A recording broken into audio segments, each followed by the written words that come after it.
I'm going to do an install vid on a Bayonet Lug on a Galil. Some of the tools you're going to need: roll pin punch, hammer, a large flathead screwdriver, the slide-on Bayonet Lug, and you're going to need the long roll pins.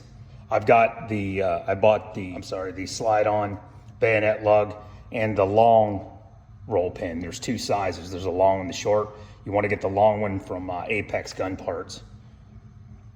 Okay, the first thing you're going to do, you need to remove the flash hider.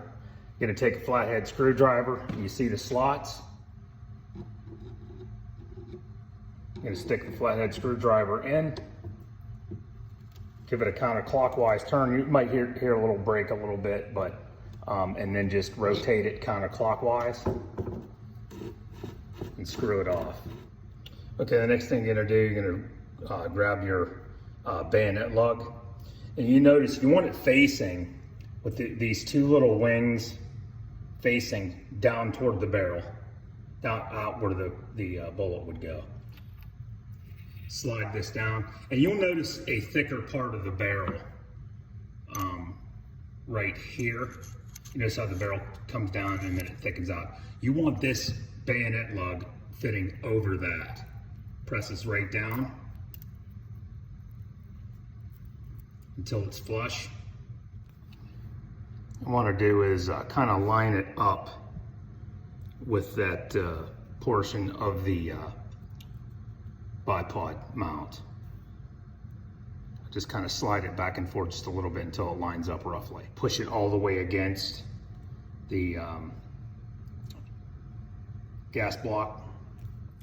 Once you have the Bayonet Lug lined up, you're gonna grab your roll punch and your roll pin and put it into the roll punch holder. Before you place the roll pin in, you need something to block or stop the Bayonet Lug from rotating.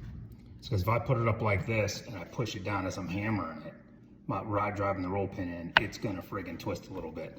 So before you do it, line it up and then put it on something that will stop the Bayonet Lug from tilting.